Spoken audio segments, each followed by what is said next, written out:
My name is James Calloway. I'm 38 years old. I live alone in a 2-bedroom apartment in Bridgeport, Connecticut, in a building where the elevator has been broken since February, and nobody seems to care enough to fix it except me. I fix it every few months, as a favor to Mrs. Okafor on the 4th floor, who has bad knees and calls me the quiet angel, even though I've asked her at least 9 times to just call me James. I'm an electrician. Not the kind you call for a loose outlet. The kind you call when a high-rise commercial building starts throwing error codes at 2 in the morning and nobody on the maintenance team can figure out why. I've been doing this for 11 years. Before that, I spent 2 years as an apprentice under my Uncle Ray, who taught me that electricity doesn't care who you are. It only cares whether you respect it. I've carried that lesson into everything I do. I don't own a sports car. I drive a 2017 Chevy Colorado with a scratch on the passenger door that I keep meaning to fix and never do. I don't wear a watch. My hands are always a little rough, a little stained, no matter how hard I scrub them. My mother used to say that was the mark of a man who actually shows up. I think about that a lot. The morning this story begins, I got a call at 6:42 a.m. from Peterson Electrical, the contracting firm I work with on commercial accounts. My dispatcher, Lou, sounded tired. "James, I need you on site at Calloway-Harte Capital, 34th floor. Their main distribution panel is throwing fault codes. Facility manager says it's been intermittent for 3 days, but now one of the conference room circuits is completely dead." I asked who authorized the work order. Lou paused. "The CEO signed off personally. Someone named Victoria Hart?" I'd heard the name. Everyone had. Victoria Hart, 41, founder of Calloway-Harte Capital, one of the 5 largest private equity firms on the East Coast. The kind of woman whose face appeared on magazine covers next to words like ruthless and visionary, depending on who was writing the story. I didn't read those magazines. I just grabbed my toolkit and drove downtown. The building was exactly what I expected. 40 floors of glass and steel, a lobby with ceilings so high they made you feel irrelevant, a security desk staffed by a man who looked at my work order like it personally offended him. He made me wait 11 minutes before calling upstairs. I stood there in my work boots and didn't say a word. I've learned that silence in those lobbies is its own kind of dignity. The facility manager, a nervous man named Gerald with a loosened tie, met me at the elevator bank on the 34th floor. He spoke fast and quietly, like someone who'd been managing anxiety for a long time. "Thank you for coming, Mr. Calloway. The panel is in the East Utility Corridor. I need to warn you, there's a board presentation happening today. Miss Hart asked that you be as discreet as possible." I said I always was. He nodded like he wasn't sure he believed me. The utility corridor was on the other side of a frosted glass partition that separated the service areas from the executive floor. I set down my bag, opened the panel, and started reading the fault codes. Whoever had last serviced this board had done a competent but careless job. 2 of the breakers were undersized for the load they were carrying, and a ground fault interrupter had been wired backward.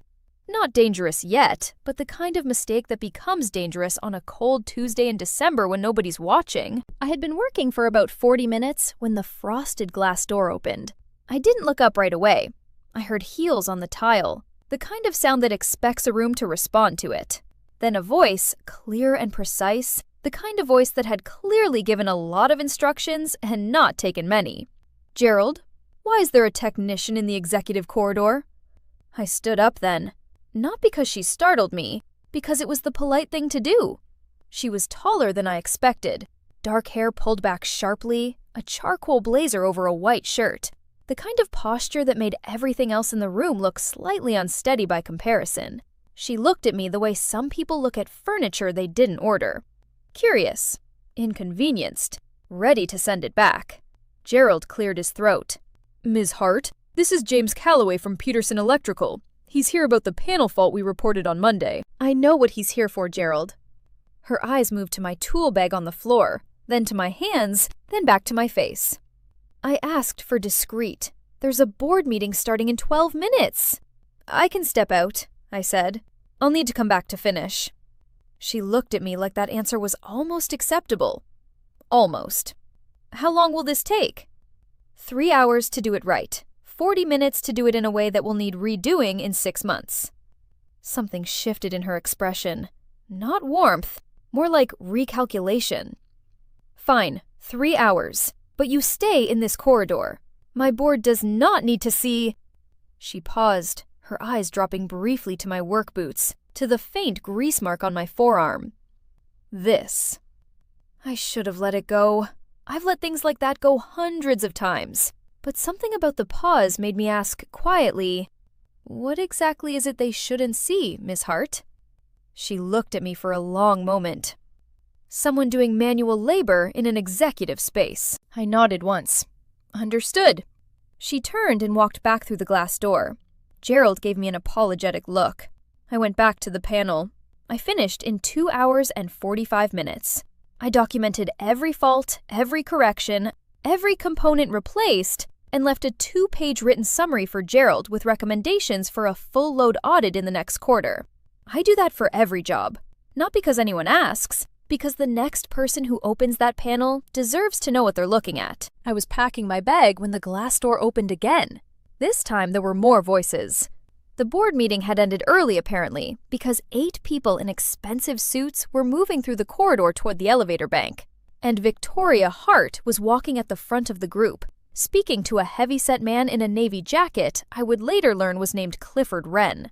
He was loud in the way that men are loud when they want to make sure a room knows they're important. He saw me crouching over my tool bag and stopped walking. "Victoria!" he said, loud enough for everyone to hear. "You've got a maintenance guy blocking the corridor." "He's finishing up," she said, without looking back. "Finishing up," Wren repeated, the way some people repeat things to make them sound smaller. He walked closer, looked down at me, then at the open panel I hadn't yet closed. "You sure he fixed the right thing? Last time we had some guy in here, he made the problem worse." I looked up at him. The fault was a GFCI wired in reverse, and 2 breakers carrying loads they weren't rated for. I've corrected both and left documentation for your facility team. If you'd like, I can walk you through it. Wren laughed once, short and dismissive. He looked at Victoria. "He wants to walk us through it." He said it the way people say things they find ridiculous. "Listen, son, we don't need the tutorial. We just need the lights to work." I closed my tool bag, stood up, and looked at him evenly. "Then the lights will work." "Good." He straightened his jacket. "Because frankly, I don't know why we need a guy like you up here anyway. There's a whole service entrance for a reason." The corridor went quiet. Not the polite kind of quiet, the kind where everyone decides at once to study the floor. I looked at Wren for a moment, then at Victoria. Her face was unreadable, but her jaw had tightened slightly. She said nothing. I picked up my bag. "Have a good afternoon." I walked to the elevator, pressed the button, and waited. Behind me, I heard Wren's voice resume its regular volume, already moved on to something else. The elevator doors opened. I stepped in. Victoria Harte stepped in after me. The doors closed. We stood on opposite sides of the elevator. I looked straight ahead. She did too for a moment, then turned slightly. "That was unnecessary," she said. Her voice was different than it had been in the corridor.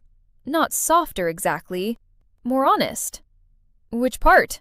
I asked. She paused. "His part?" I nodded. The elevator descended. On the 28th floor, she spoke again. "I should have said something. It's your board." "That's not a good reason." I looked at her. She was looking at the elevator panel. Her arms were crossed, but not in the way people cross them to be defensive. More like she was holding something still. "Clifford Wren has been with this firm for 9 years, she said. "He's also been quietly undermining every decision I've made for the last 3 of them. He speaks to vendors, contractors, support staff, anyone he considers beneath the room, the way he spoke to you today. I've addressed it twice in private." She stopped. I should have addressed it out loud. The elevator reached the lobby. The doors opened. She didn't move right away. "Why are you telling me this?" I asked. She finally looked at me directly. "Because you kept your dignity, and you didn't make me feel worse about mine. I thought that deserved honesty." I held the door open for a moment. The fault in that panel could have become a fire risk within the next 2 months. You might want to mention the load audit to someone who will actually schedule it. She looked at me. Then she took a card from the inside pocket of her jacket and held it out. "Send your full report directly to me." I took the card. We walked out of the building in opposite directions. I thought that was the end of it. 3 days later, my phone rang.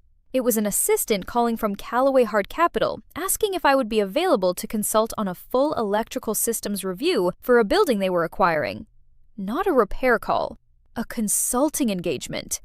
I said I'd have to check my schedule. That evening, I called Lou at the dispatch office. He told me Victoria Hart had requested me by name. I sat with that for a while.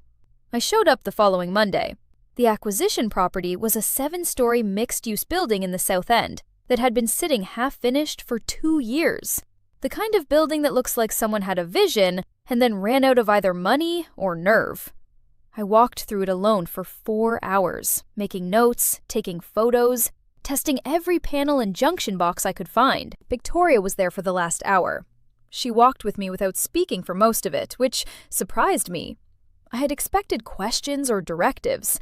Instead, she just watched, and occasionally wrote something in a notebook she kept in her jacket pocket. At the end, we stood on the 6th floor, looking out through the unfinished windows at the city below. "What's your verdict?" she asked. "The bones are good. The electrical work was done by 2 different contractors with 2 different standards. Nothing catastrophic, but nothing I'd call complete either. You'd need to redo the 3rd floor entirely. The rest can be brought up to code with targeted work." "Estimated cost?" "Depends on who you hire and how fast you want it done. I can give you a range tonight if you need it." She looked at me. "You could have just said it's a mess and walked away." "It's not a mess. It's unfinished. There's a difference." She was quiet for a moment. "Do you always make those distinctions? When they matter?" She looked back out the window. "Clifford Wren resigned yesterday," she said. "Or was asked to, depending on who you talk to." I didn't say anything. "It wasn't because of what he said to you," she added quickly. "There were other things, significant other things. But that moment in the corridor was when I decided I was done waiting to address them. I hope it was the right call." She turned to look at me. "It was the honest one." We stood in the unfinished building for another few minutes. She pointed to a doorway where the rough framing was still exposed and asked if I knew what kind of wood that was. I told her Douglas fir. She said her grandfather had been a carpenter. I said my uncle had been an electrician. Neither of us said anything after that for a while. But it didn't feel like silence that needed filling. I submitted my report that night. She called me at 8:47 the following morning to ask one follow-up question about junction box clearance on the 3rd floor. Then she asked if I wanted coffee. I said I was already at a job site in Norwalk. She said, "Another time then." I said sure. I didn't know what any of it meant. I still don't, entirely. I'm not a man who builds stories in his head before they happen. I drive the same truck, I eat the same lunch, I fix the same kinds of problems that powerful people never notice until something stops working. That hasn't changed. But I think about what my mother used to say, that rough hands are the mark of a man who actually shows up. And I think about the woman who stepped into that elevator, not because she had to, but because something in her decided that honesty mattered more than the room's opinion of her. I walked away from that corridor with my dignity. She followed me with hers. That's the only kind of story I know how to tell. If this story meant something to you, leave a comment below. I read everyone. And if you know someone who works with their hands and never gets told their work matters, share this with them. They deserve to hear it. See you in the next one.